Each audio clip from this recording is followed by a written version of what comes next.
It takes just 3 seconds for a landmine to detonate after it's stepped on. And it's the reason billionaire entrepreneur Richard Branson opened a new immersive installation, steps from New York City's Ukrainian village, asking visitors to imagine just 3 seconds to say goodbye. The Russians have put down hundreds of thousands of mines, and if a young Ukrainian, 20-year-old steps on one of those mines, he'll hear it. It takes 3 seconds before it goes off. So they've got 3 seconds before they know they're going to either lose their life or their arms or their legs. And we wanted to draw attention to that. Branson's Virgin Group collaborated with the Superhuman Center, a Ukrainian clinic that provides rehab and prosthetics for war victims, inviting visitors to record their own 3-second messages. Love you all so much. And put themselves in the shoes of people living through war, like Eddie Scott, a 29-year-old humanitarian aid worker who lost his arm and his leg in a drone strike, trying to evacuate people. We just got rocked by this huge explosion, and it felt like someone just punched me in the back of the shoulder. I knew straight away that I'd been hit. How has it been adjusting to your new way of living? It's been a challenge. It's been the hardest thing I've ever done, learning to walk again.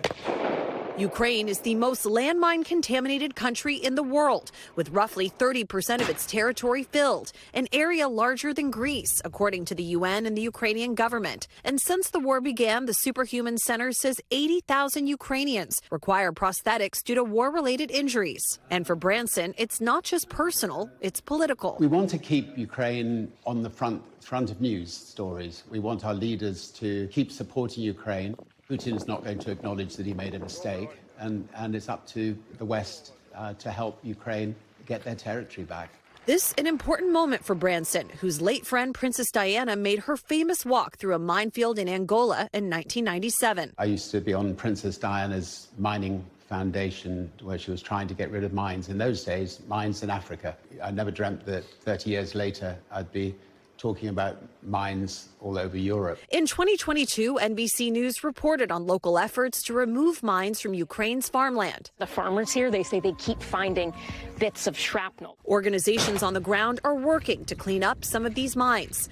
President Zelensky, who is in New York this week to address the United Nations General Assembly, appointed Branson in 2023 to lead fundraising efforts to rebuild the war-torn country. President Zelensky is here, as Winston Churchill was here in America in the middle of the Second World War, asking for Americans and asking for Europeans for help. Zelensky's address coming just 1 month after he met with President Trump at the White House, 3 days after Trump's failed peace talks with Russian President Putin in Alaska, who says he will not end the war until common sense prevails. Among his demands that Ukraine must renounce its aspirations to join NATO. It was fine for Trump to try. It didn't work. And now Trump really must follow through with what he said he'll follow through on, and that is bring rigorous sanctions against Russia. Do you believe that Putin wants global takeover?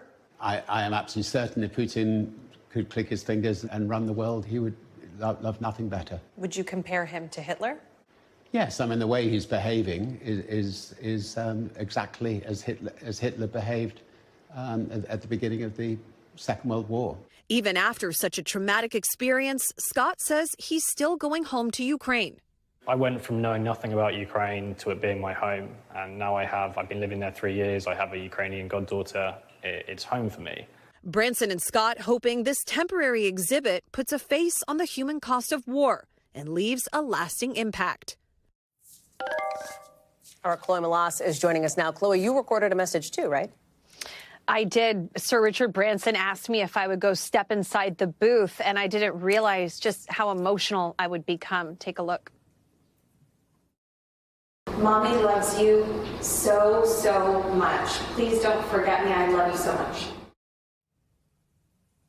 I mean, I couldn't think of anything else to say, Hallie, except address my 2 little boys, right? In 3 seconds. I mean, that was even a little over 3 seconds. So I just cannot imagine, one just can't imagine just the toll of war. And I do just want to point out that Eddie telling me during my interview earlier today, because this all took place this morning, Hallie, that he says it's one thing to read a statistic, but it's something else to really humanize war and to put a face on it. And he hopes that this pop-up that's around just for 48 hours really does just that. And like I said in my piece, he's going back to Ukraine. He says this is home, and that despite it all, the city is alive and the people are incredible. Hallie?